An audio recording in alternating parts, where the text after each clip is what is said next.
The galaxy knew this place better than any war. No one flew there. No one argued. No one checked twice. The Black Star did not kill, it erased. Ships vanished without explosion. Crews disappeared without a scream. Even memory itself dissolved. The Council called it wisdom. To return was death. To study was extinction. The price was absolute. Then the humans arrived. They did not argue. They did not challenge. They simply began sending probes. One after another. Knowing each would die. Year after year. Decade after decade. No hope of return. No guarantees. No applause. The galaxy assumed humanity had accepted the rules. But humans had not. They were watching, learning how each probe died. And when the Black Star finally spoke, it revealed it had never been a prohibition. It was an account. And humanity was the only species willing to pay it. Cold light spilled across the council chamber like frost, refracted through crystalline arches and drifting motes of sterilized air. The sound was not voices but the low harmonic hum of translation engines and the distant vibration of stellar maps unfolding in layered holograms. The scent carried traces of ionized metal and antiseptic minerals, a smell associated with final decisions and closed doors. At the center of the chamber, the Black Star rotated in simulated silence, a swollen mass of warped light and gravity that bent the projection around itself, swallowing color and casting long shadows across the assembled delegates. The Galactic Council had not named it for its appearance, because it was not truly black. It burned with distorted radiance, bruised violets and dying blues, the light of a star that refused to behave like one. It had been named for its consequences.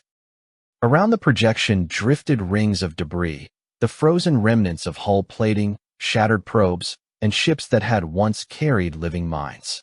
No bodies remained. No distress calls had ever finished transmitting. The Black Star erased things thoroughly, as if offended by observation. The records were exhaustive. Century after century, species after species, the same conclusion emerged with merciless consistency. Approach resulted in loss. Study resulted in extinction. Curiosity resulted in death. The Council's archives contained thousands of analyses, probability curves smoothed into perfect certainty, survivability collapsing into absolute zero. The mathematics were elegant, beautiful in their cruelty. There was no malice in the ruling, only inevitability. Where survivability did not exist, justification could not follow. Thus the system was sealed. Warning beacons were placed at every viable vector, broadcasting in hundreds of languages, their signals cold and precise. Navigation charts were rewritten. The Black Star was classified as a terminal anomaly, a scar in space-time that thinking species were expected to avoid if they wished to continue thinking at all. In the logic of galactic governance, this was not fear. Fear was emotional, inefficient, wasteful. This was rational optimization, the pruning of paths that led only to annihilation. Within the amphitheaters of alien power, the Black Star became a lesson rather than a mystery. It was cited in academies as proof that the universe contained limits that could not be negotiated. It was referenced in policy debates as a reminder that restraint was the highest form of wisdom. Entire civilizations took comfort in the certainty that some doors were better left unopened, that survival meant knowing when to turn away. Beyond the sealed charts and forbidden vectors, far from the Council's chambers of cold light and colder logic, a young species was learning how vast the galaxy truly was. Humanity looked out into the same infinite dark and felt its own fragility keenly, measured in soft bodies, short lives, and histories written in loss. Among the countless stars, the Black Star waited, patient and indifferent, already certain that it would be left alone forever. Amber warning glyphs pulsed slowly across the Council archive vaults, their light reflecting off polished stone and layered crystal like embers buried beneath ice. The air was dry and cool, engineered to preserve both memory and certainty, carrying the faint mineral scent of data lattices that had not been touched in centuries. Within these halls, decisions echoed long after they were made, calcifying into doctrine. The ruling on the Black Star had settled here like sediment, heavy and unquestioned, a conclusion reinforced by time rather than challenged by it. Among the elder species, The prohibition was celebrated quietly, with the restrained satisfaction of those who believed they had survived precisely because they knew when to stop reaching. Energy shortages gnawed at the edges of civilization across the galaxy, manifesting in dimmed cities, rationed hyperspace lanes, and the slow decay of once ambitious expansion projects. Yet every proposal, every solution, was filtered through loss curves and predictive mortality charts. If the cost and lives exceeded acceptable thresholds, the idea was discarded without ceremony. Stability, not abundance, had become the highest virtue. The Black Star stood as the ultimate validation of that philosophy. Its gravity wells twisted sensor readings into lies.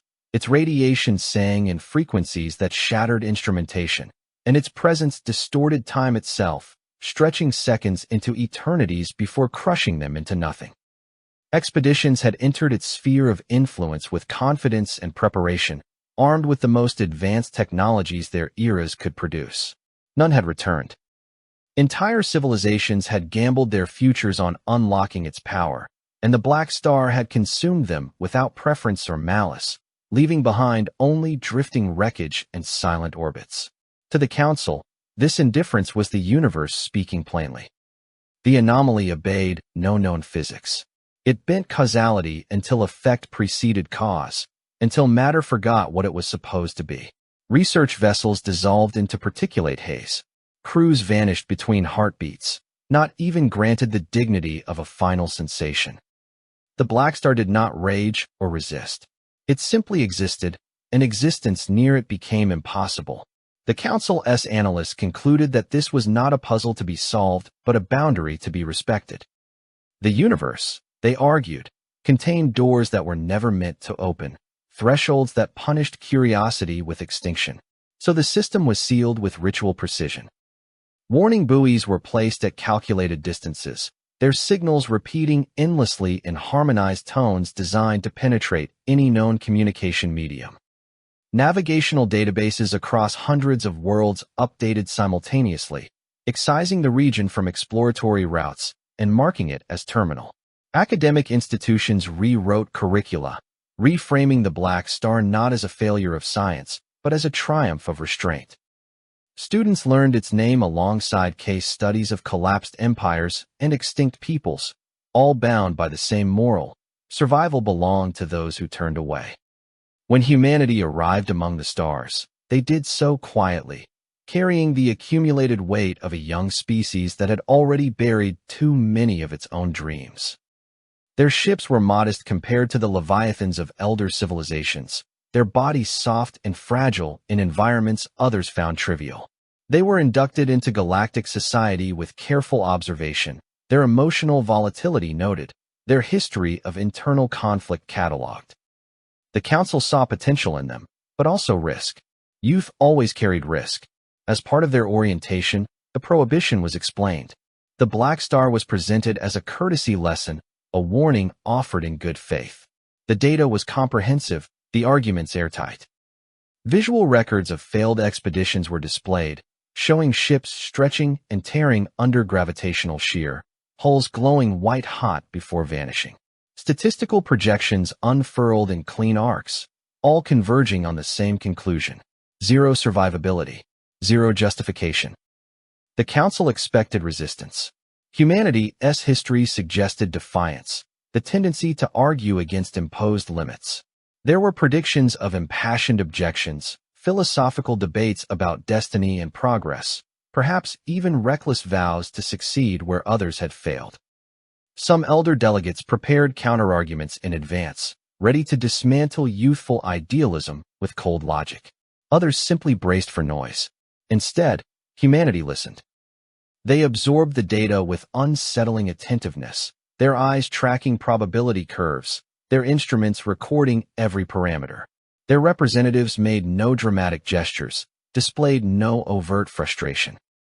There were subtle signs of internal reaction, small physiological responses that the Council's observers noted without understanding. Changes in respiration, slight tension in posture, a quiet heaviness behind the eyes. But outwardly, there was compliance. The ruling was acknowledged.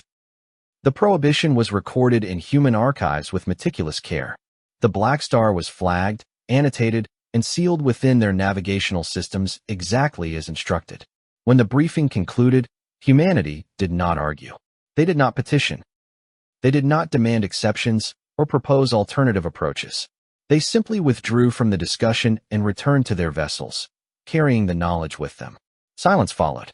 Among the elder species, that silence was interpreted as wisdom learned. Humanity, it seemed, had recognized the limits of their reach and accepted the guidance of those who had survived longer. The Council marked the interaction as a success, a rare example of a young species integrating smoothly into galactic norms. Analysts updated their projections, adjusting humanity's risk profile downward. A potentially volatile variable had stabilized. What the Council did not perceive was the difference between agreement and patience. Human silence was not emptiness. It was a compression of thought, a gathering of questions forced inward by discipline rather than extinguished by fear. Within human vessels, far from the polished chambers of alien governance, individuals carried the weight of the black star differently. Some felt relief, grateful that a boundary had been clearly drawn. Others felt a quiet ache, a familiar pressure behind the ribs that had followed humanity through every dark age and disaster. The feeling that something vast and terrible existed, and that turning away did not make it harmless. Humanity had grown beneath skies that offered no guarantees. They had learned to live with hurricanes, earthquakes, plagues, and wars that cared nothing for intention. Their myths were filled with forbidden knowledge and terrible costs, with figures who reached too far and paid in blood. Yet those stories endured not because the reach was condemned, but because it was remembered. Curiosity, in human history, had never been eradicated by consequence. It had been tempered, scarred, and refined. So when humanity fell silent on the matter of the black star, they were not closing a door in their minds. They were memorizing its shape.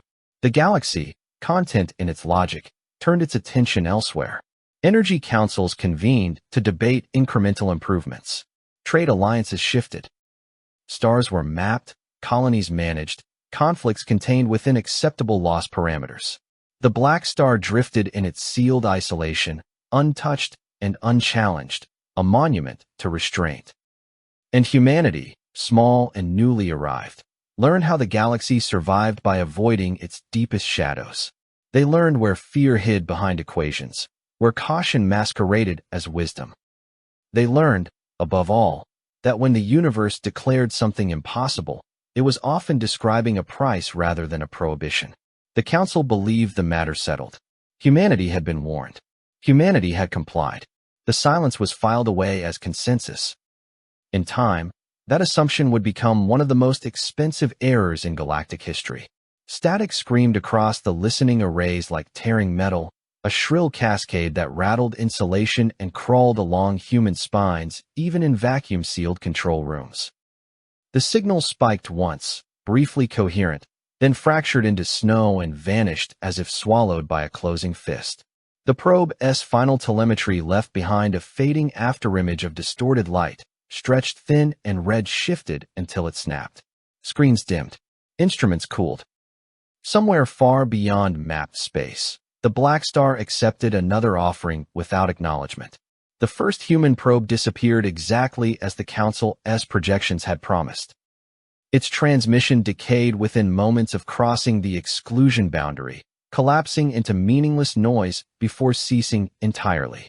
There was no explosion to observe, no dramatic rupture. Only absence, sudden and complete, the kind that pressed against the chest and lingered in the air long after the sound died. Humanity recorded the event with meticulous calm. The data was archived, annotated, and cross-referenced. No protest followed. No announcement was made. Months later, a second probe followed the same trajectory with slight adjustments. Its hull composition had been altered by fractions, its sensor suite rearranged, its shielding layered redundantly in ways that would have seemed inefficient to any other species. It lasted marginally longer. A few additional heartbeats of transmission bled through before distortion consumed it. Humanity noted the difference. The third probe went next, then another, each one nudging the boundary by imperceptible degrees. By the time the 10th vanished, the pattern was already forming. These launches did not originate from Earth.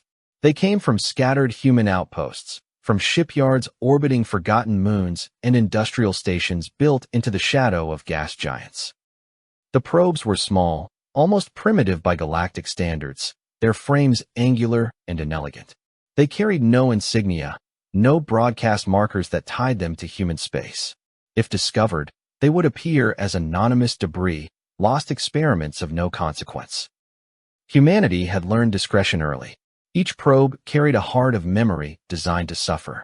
Data cores were engineered to transmit continuously, dumping raw sensory input without compression, without filtering, until the moment of annihilation. They screamed into the void with everything they could perceive: gravitational shear, radiation spikes, temporal distortion, the subtle trembling of space-time itself. Humanity did not expect the probes to return.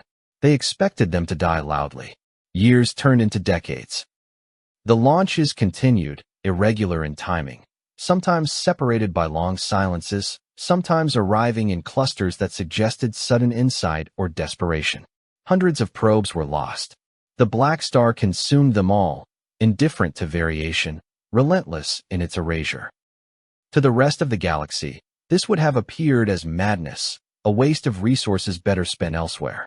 To humanity, it was a ledger filling slowly with meaning. In laboratories lit by soft white strips and the glow of aging monitors, humans pored over fragments of corrupted data.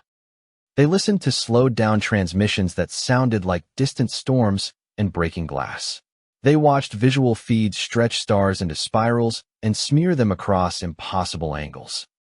They traced the last milliseconds of each probe's existence frame by frame, noting how distortion crept inward, how certain frequencies collapsed before others. Patterns emerged where none should have existed. Human scientists worked with the quiet intensity of people accustomed to failure. Many carried personal rituals into the sterile rooms. Some drank bitter coffee long past its warmth, hands wrapped around chipped mugs from home. Others kept small tokens near their consoles, reminders of children sleeping light years away or of worlds they had fled. Fatigue etched itself into their movements, but resignation did not follow. Every loss sharpened focus rather than dulling it. Where other species saw absolute failure, humans saw gradients of information carved from destruction. A probe that lasted a fraction of a second longer was not a disappointment, but a revelation. A sensor that failed in a new way was a clue. Humanity cataloged not just what died, but how it died. They mapped the sequence of annihilation, the order in which reality unraveled.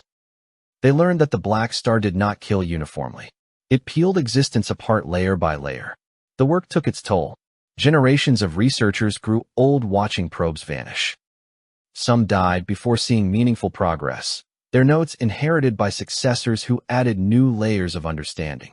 Children born on orbital habitats learned early what the black star was, not as a forbidden myth, but as a distant presence woven into family history.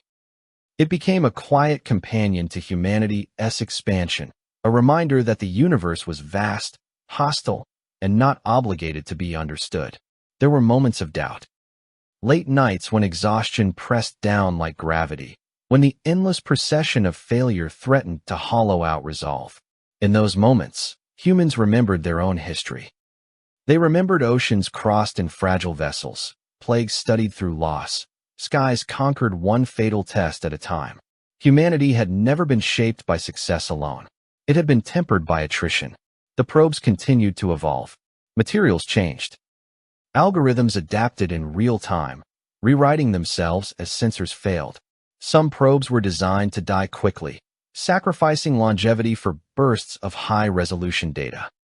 Others prioritized endurance, crawling forward at the edge of annihilation, surviving just long enough to whisper new secrets back across the void. Each design was a question flung into the dark, and the black star answered by destroying it. Humanity listened anyway. They did not seek survival in this endeavor. Survival was irrelevant to machines built to perish. They sought learning, the slow extraction of truth from an entity that punished curiosity without hatred. The black star was not an enemy to be defeated. It was a phenomenon to be endured long enough to be understood. Humans accepted the cost with grim familiarity. Unbeknownst to the Galactic Council, the sealed system was no longer silent. It was being studied relentlessly, patiently, by a species that had learned to pay in advance. Each vanished probe added weight to an invisible foundation of knowledge. Each failure narrowed the unknown. The Council's warning beacons continued to pulse, confident in their authority, unaware that humanity was already beyond permission. Far from the Black Star, in warm rooms filled with recycled air and the soft hum of life support systems, humans logged another loss and prepared the next launch. They stretched tired fingers, adjusted parameters, and pressed on. The universe had taken hundreds of offerings and given nothing tangible in return. Humanity answered by sending another. In the vastness of space, the Black Star waited, certain of its dominion. Humanity approached not with arrogance, but with stubborn patience, carving understanding from annihilation one sacrifice at a time. Thin lines of anomalous telemetry flickered across foreign monitoring arrays, faint and irregular, like distant lightning glimpsed through fog. The signals were not meant to be there. They bled into long-range sensors as background noise at first, subtle deviations in gravitational harmonics and radiation echoes that refused to smooth out. In observation stations scattered across neutral space, alien analysts paused their routines and leaned closer to their displays, mandibles still, fronds stiff, skin textures tightening in instinctive unease. Something was happening near the sealed system, something persistent. At first, the pattern looked like statistical error, random debris drift, perhaps, or the echo of some forgotten catastrophe finally dispersing. But the anomalies repeated. They arrived in bursts, then fell silent, then returned again after long stretches of nothing. The timing made no sense. Years would pass without incident, followed by clusters of brief disturbances that suggested intentional action rather than cosmic accident. Cross-referenced against Council records, the conclusion became unavoidable. Someone was entering the exclusion zone. Repeatedly, the cost-benefit models collapsed under scrutiny. No known civilization would commit to such sustained loss without expectation of return. The expenditure of resources alone defied logic, to say nothing of time and intellectual labor. Every probe sent into the Black Star's influence was, by all established metrics, a guaranteed write-off. The projections had not changed. Survivability remained non-existent. Yet the probes kept coming. They arrived from different vectors, at different velocities, slipping into the system like cautious thieves testing a trap. Some approached along shallow arcs that skimmed the edge of annihilation. Others plunged deeper, sacrificing themselves quickly for data density. Their construction evolved subtly over time. Hull materials reflected unfamiliar composites. Sensor arrays rearranged themselves in configurations that prioritized failure modes rather than protection. Alien observers struggled to classify the design philosophy because it inverted every known principle of exploratory engineering. Humanity was refining the process. Trajectories shifted by minute degrees, adjusted in response to gravitational tides that most species would have dismissed as noise. Timing altered as well. Launches synchronized not to convenience or efficiency, but to stellar cycles measured in decades, sometimes longer. Humanity waited through entire political eras to test a single hypothesis. They did not rush. They endured. From the outside, it looked like obsession. From within, it was method. Human researchers worked in environments far removed from the grandeur of the Council's halls. Their laboratories hummed with recycled air and aging machinery, smelling faintly of ozone, metal, and human presence. Hands scarred by microgravity labor traced equations across translucent screens. Eyes reddened by long hours tracked cascading failure logs. There was frustration, yes, and grief for the work that vanished into the Black Star without ceremony. But there was also familiarity. Loss did not shock humanity. It instructed them. In human culture, failure had always been a teacher with sharp tools. Planes had fallen from the sky before flight was mastered. Medicines had killed before they healed. Nations had burned before peace took root. Humanity did not romanticize suffering, but it understood its utility. Every lost probe was a lesson written in radiation curves and torn spacetime. Every annihilation narrowed the margins of ignorance. Alien observers, piecing together fragments of intercepted data, began to feel something that resembled discomfort. The humans were not acting irrationally. They were acting patiently. Their models incorporated failure as a constant rather than a variable to be eliminated. Where other species optimized for survival, humanity optimized for understanding. The Black Star did not deter them because they had never expected mercy from the universe. Human history had taught them that existence was not benevolent, only consistent. The cosmos did not care whether they lived or died. It merely responded to interaction. Humanity met that indifference with stubborn curiosity rather than reverence or fear. Time accumulated like dust. Generations passed. The Council's attention drifted to more manageable crises. The sealed system faded into bureaucratic obscurity once more, its warning beacons continuing their lonely pulse. Humanity's probes continued to vanish, one after another, their loss absorbed into a growing archive of insight. Nearly a century slipped by measured in human lifetimes, marked by birthdays celebrated under artificial skies and names added to memorial walls on distant worlds. Then, one cycle, something changed. The listening stations registered a transmission that did not immediately collapse. It arrived thin and distorted, but coherent enough to trigger automated alerts across human networks. In control rooms lit by dim night shift lamps, exhausted scientists straightened in their seats, hearts accelerating as familiar patterns failed to appear. The signal degraded, yes, but slowly. Seconds stretched. Data continued to flow. The probe had crossed the exclusion boundary and remained intact. Sensors screamed under impossible strain, but they kept reporting. Gravitational readings stabilized into repeating rhythms. Radiation levels oscillated rather than spiking chaotically. Time dilation followed a curve instead of fracturing into noise. The Black Star's influence was still lethal, still overwhelming, but it was no longer incomprehensible. There was order in the destruction. The probe transmitted until its systems failed completely, its final packet complete rather than truncated. When the signal died, it did so gently, fading instead of snapping. Humanity did not cheer. They sat in stunned stillness, breath shallow, hands trembling as data poured into long-term storage. Many did not trust the result at first, expecting the cruel trick of false coherence. They ran verification protocols obsessively, comparing the new data against a century of loss. The conclusion held. The Black Star was not chaos. Within its warped gravity well existed a structure, a repeating lattice of forces interacting across dimensions humanity had only theorized about. The annihilation of matter followed rules. Energy did not vanish. It transformed, cycling through states that could be predicted, mapped, and perhaps, someday, harnessed. The Black Star was not a wound in reality. It was a machine of nature, vast and lethal, but consistent. Across alien observation networks, confusion spread. Models were recalculated and failed again. The idea that order could exist within something so destructive unsettled long-held assumptions. For the first time, some elder species questioned whether their certainty had been wisdom or simply caution calcified into dogma. Humanity felt something quieter and heavier. Vindication did not come easily.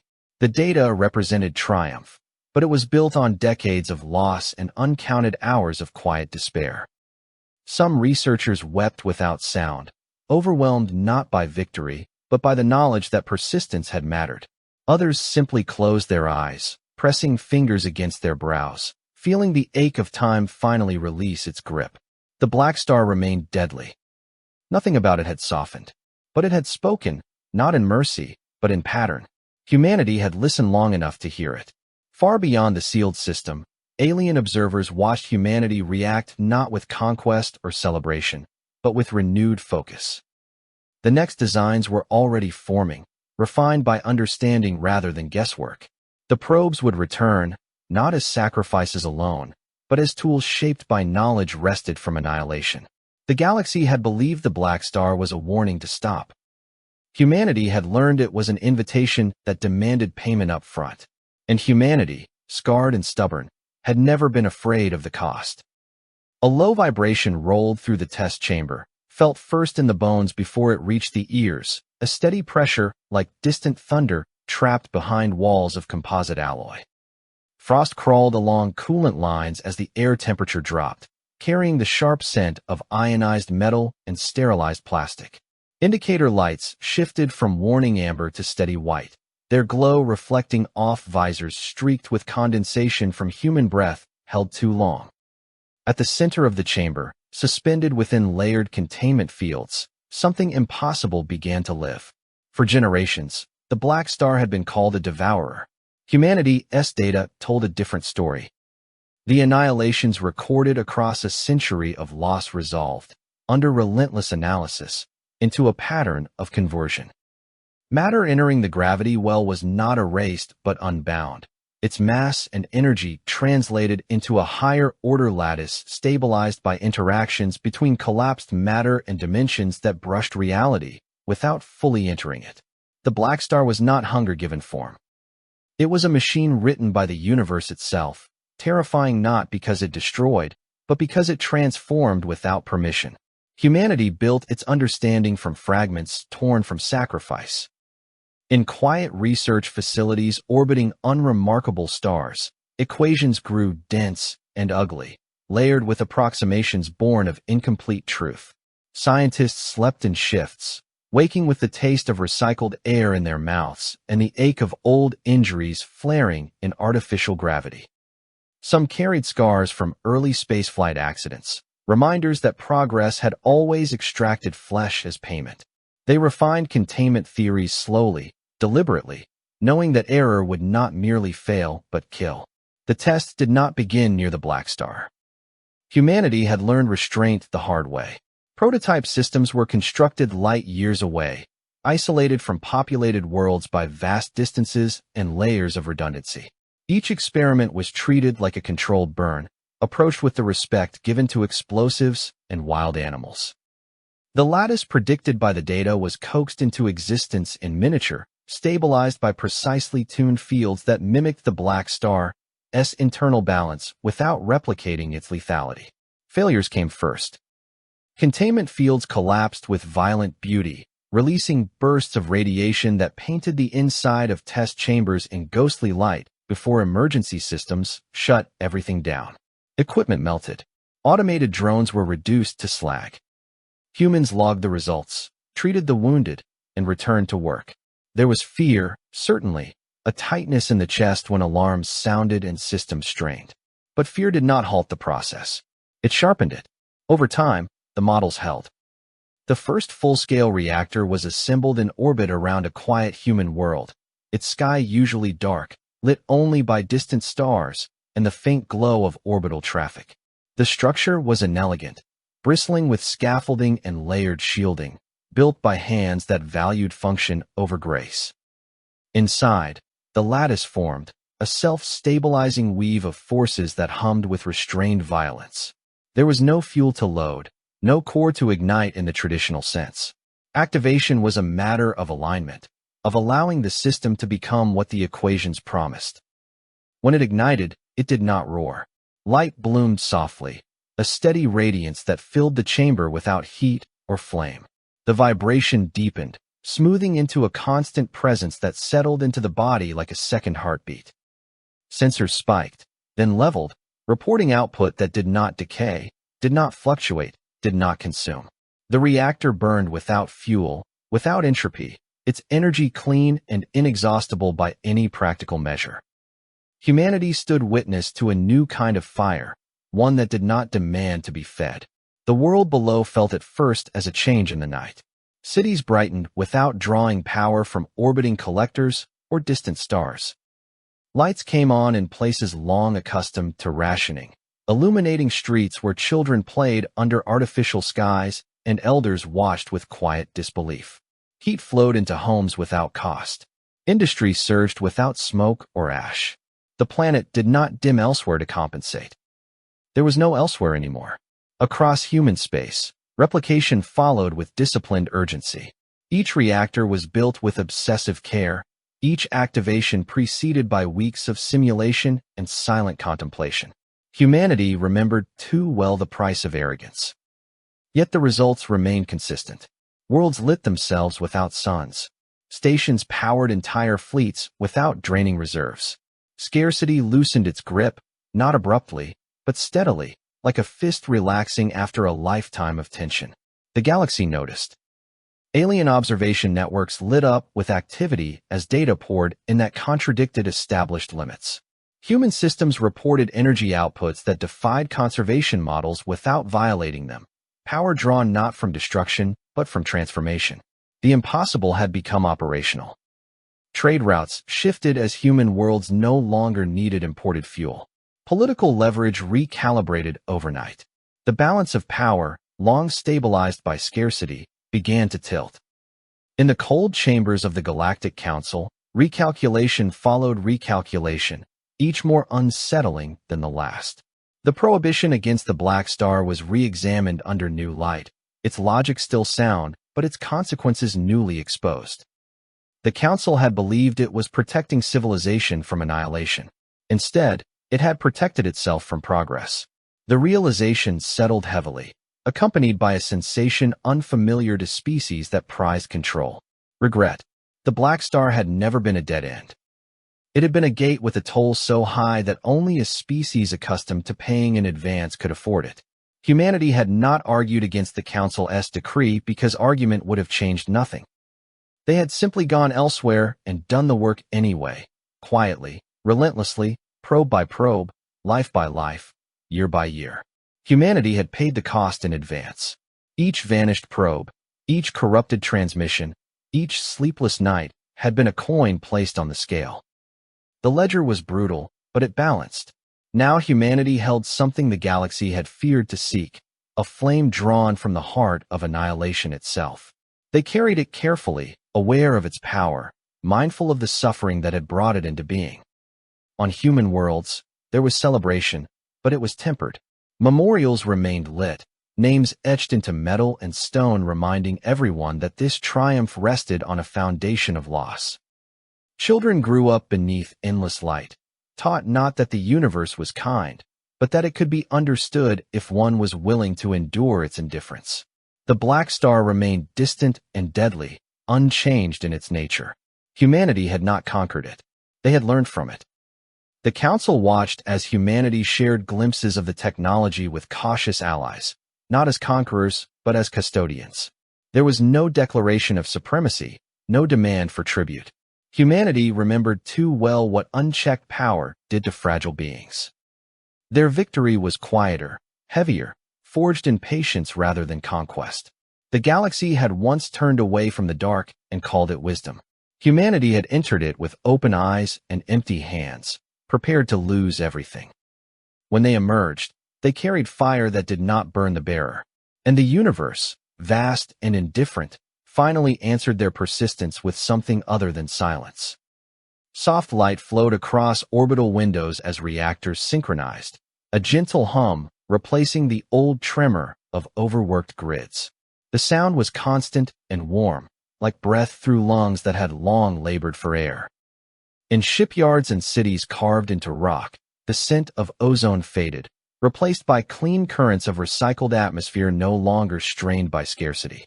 Hands rested against railings and bulkheads, feeling vibration that promised continuity rather than collapse. Across human space, the transition did not announce itself with fanfare. It simply arrived, steady and undeniable. When humanity shared the technology, they did so without banners or declarations. The reactors were delivered with documentation heavy with cautions, annotated with failures as meticulously as successes. There were no demands attached, no claims of ownership over the future they enabled. Human envoys moved quietly between systems, accompanied by engineers and archivists rather than fleets. The message embedded in every transfer was implicit rather than spoken. This power had been paid for in loss. It was not a weapon. It was a responsibility. Entire regions of space began to change almost imperceptibly at first. Trade lanes once choked by fuel convoys thinned as ships no longer needed constant resupply. Border disputes cooled when access to energy ceased to be a zero-sum calculation. Worlds that had hovered on the brink of collapse stabilized, their infrastructure no longer decaying under rationing and compromise. Wars fought over dwindling resources lost momentum, then relevance, then memory. The galaxy did not become peaceful overnight, but one of its oldest sources of violence simply ran out of reason to exist. The Black Star remained sealed. Its warning beacons continued their slow pulse, but their meaning had shifted. They no longer spoke of terror or prohibition, but of respect. Humanity did not return to the anomaly, did not attempt to tame it or drain it further. The data had been enough. Understanding had replaced fear, and understanding knew when to stop. The Black Star was acknowledged as a teacher whose lessons had been learned at terrible cost. It was left alone, not because it was forbidden, but because it had been heard. In the chambers of the Galactic Council, revision replaced certainty. Ancient doctrines were rewritten by hands that trembled not from weakness, but from the weight of realization. Risk avoidance, once the cornerstone of galactic survival, was reevaluated and found wanting. The Council's records were amended to include an admission rarely made by long-lived powers. Absolute caution had become a cage. By refusing to accept loss under any circumstance, the galaxy had confined itself to stagnation. These changes were not celebrated loudly. They unfolded in the quiet aftermath of transformation, in administrative sessions that lasted entire cycles, and in educational reforms that reframed history. The Black Star was removed from curricula as a warning of hubris and reintroduced as a case study in incomplete understanding. Students across the galaxy learned not only of its lethality, but of the species that had approached it differently, willing to endure what others would not. Humanity did not rush to claim a new role as galactic leaders. They remained what they had always been among the stars. Present. Persistent. Slightly scarred. On human worlds, the abundance brought by stable energy did not erase memory. Memorials still stood, illuminated more brightly now, their inscriptions easier to read. Names of researchers who never saw the reactors ignite. Crews lost to early exploration. Probes whose serial numbers had become shorthand for entire eras of trial and error. Humanity did not forget the cost because forgetting would cheapen what had been gained.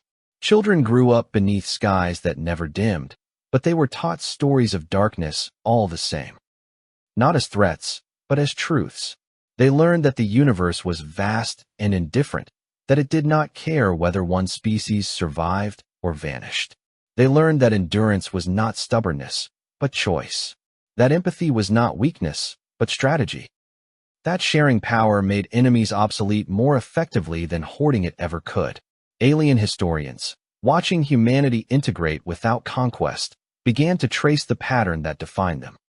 Humans did not dominate through overwhelming force alone, though they could be formidable when pressed.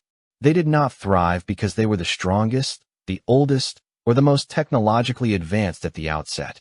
They thrived because they endured. They accepted loss as the price of knowledge and refused to let suffering become meaningless by keeping its lessons to themselves. Where the galaxy had feared the dark, humans had entered it willingly. Not because they believed themselves immune to its dangers, but because they understood that some questions demanded witnesses. Humanity had always carried a quiet willingness to be the first to step forward, knowing full well that the first often did not return.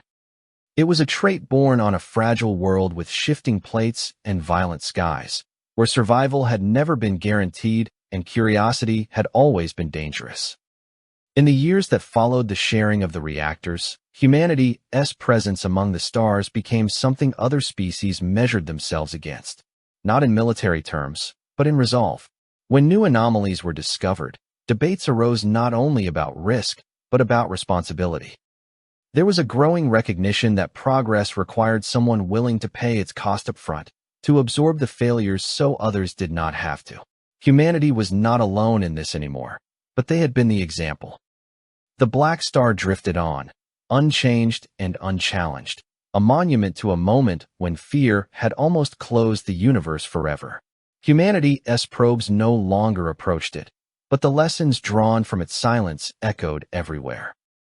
In every stable grid, in every dimming battlefield, in every world that no longer rationed light, its influence remained. In the long view of galactic history, humanity's triumph was not the reactor itself.